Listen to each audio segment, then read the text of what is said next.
So it must be clear that professionalism was a good thing, like don't get rage and demonstrate respectful behavior.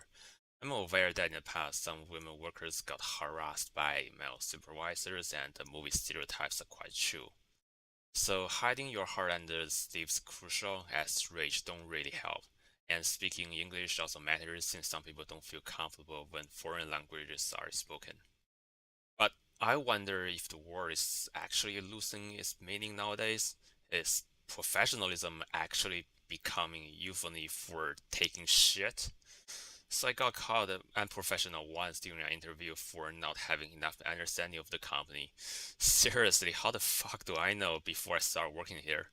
There's only limited info on their website. Do I need to be a mystery client first? Luckily, I only got this shit once. The rest of the interviewers just tell me what they do, and they probably are aware of how little time each candidate spend time on their applications. So I can only assume the first interviewers are arrogant. When I was in the kitchen, I don't really get paid enough to care about professionalism.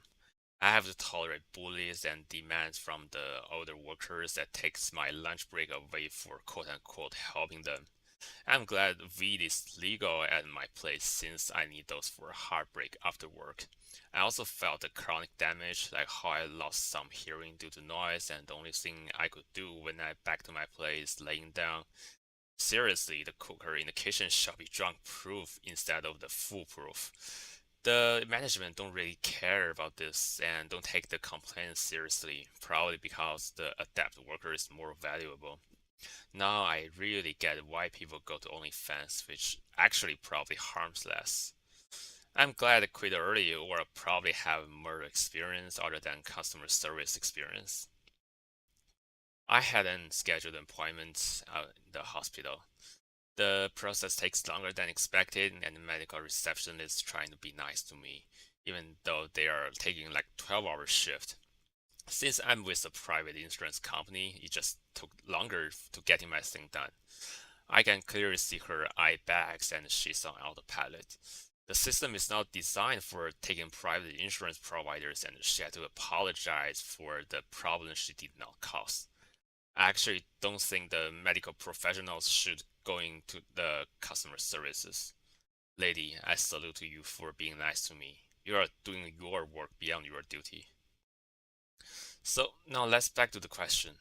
Do they get paid enough to be quote unquote professional? Do people get enough promise to be nice? For the food industry, as far as I know, the basic level workers are easily replaceable. Few can be promoted to the manager. The ceiling is to be a supervisor, which basically doing the same shit as other entry level workers, getting paid a little more and coaching freshmen. Job hopping is actually a better solution since most of the companies use third-party contractors. The biggest corporal shit as far as I'm aware of is Burger King. The Burger King does not have a union in the States. So Burger King got an AI headset that track employee friendliness. Seriously, what the fuck? The company just say the technology is not designed to quote unquote record conversation or evaluate individual employees. Damn, like they would rather having an AI monitoring their workers than like having an auto transcription to the phone call and drive through, or having an AI take the orders to make the workers less miserable and don't need to have a conversation with some stupid customers. So who really like decided this shit? And seriously, I'm not eating Burger King anymore. I felt bad for the workers under the 1984 type of shit, and I don't feel like getting my voice used for training AI without my consent. So my conspiracy theory is like the AI company probably bribed the CEO in some way so they can leash on the customers more by collecting their voice, which is probably the same shit as how the alien lizard and Meta pushed the age verification law. So, well, the word is it is what it is, and let's back to taking shit or quote unquote be professional, mess me.